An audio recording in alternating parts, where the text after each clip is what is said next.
Olá! Estamos vivendo em uma era de jogos digitais, downloads instantâneos, serviços na nuvem, mas já parou para pensar como tudo isso começou? Houve um tempo em que cada jogo tinha um cheiro, um formato, um som único. Mídia física era mais que armazenamento, era parte da experiência. Neste vídeo vamos embarcar numa linha do tempo visual, mostrando a evolução da mídia física nos games, desde o primeiro circuito até os colecionáveis modernos.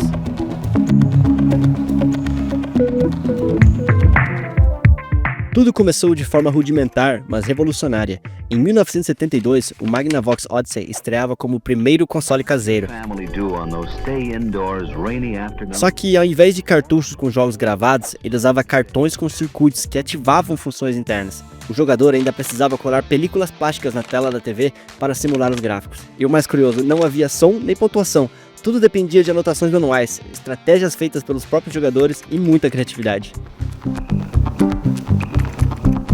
A revolução real chegou com o Atari 2600, que agora sim, cartuchos de até 4 KB com jogos completos, que podiam ser trocados e colecionados.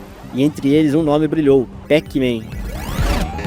Mesmo sendo uma versão muito limitada do arcade, com gráficos simplificados e som repetitivo, ele vendeu mais de 7 milhões de cópias. Foi um sucesso comercial tão grande que ajudou a popularizar o console e ao mesmo tempo ajudou a saturar o mercado, contribuindo para o famoso crash dos videogames em 1983.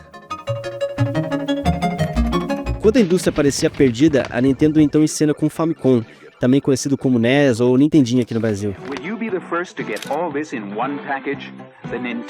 Foi nessa geração que o Super Mario Bros. Surgiu, vendendo mais de 40 milhões de unidades.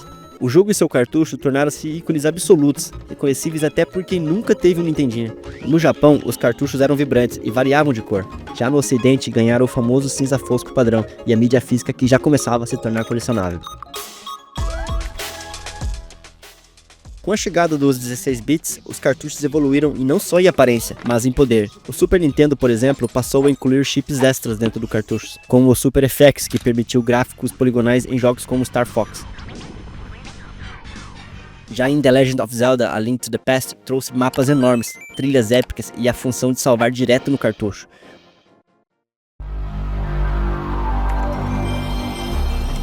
Nos anos 90, o cenário mudou completamente. O PlayStation trouxe o CD-ROM como padrão, oferecendo até 650 MB por disco. Isso significava mais espaço para cutscenes em vídeos, trilhas sonoras completas e mundos muito maiores.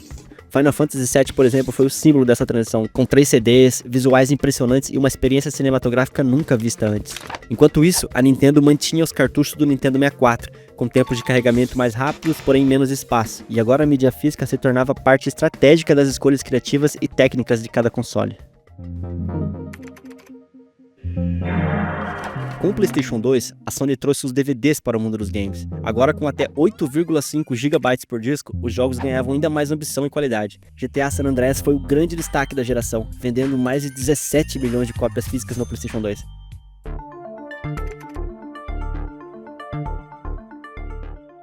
Agora entramos na era do HD, e com isso os discos Blu-ray, com até 25 a 50 GB de espaço. O PlayStation 3 foi o pioneiro nesse formato, permitindo texturas em alta resolução e áudio surround. O Xbox 360 seguiu com os DVDs, e na Nintendo, o Wii usava como mídia principal o Wii Optical Disc, um formato proprietário baseado em DVD.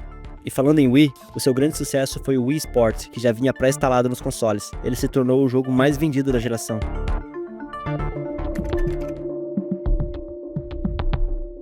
Mesmo com o crescimento do digital, o físico ainda resistia com força. O PS4 e o Xbox One continuaram com o Blu-ray, mas a Nintendo surpreendeu novamente, trazendo de volta os cartuchos do Switch. Só que agora com tecnologia moderna, silenciosa, rápida e incrivelmente compacta. The Legend of Zelda: Breath of the Wild era um mundo imenso armazenado num cartucho menor que um pendrive. E sim, esses cartuchos têm gosto amargo. Um revestimento químico foi adicionado para evitar que crianças tentassem engolir o cartucho.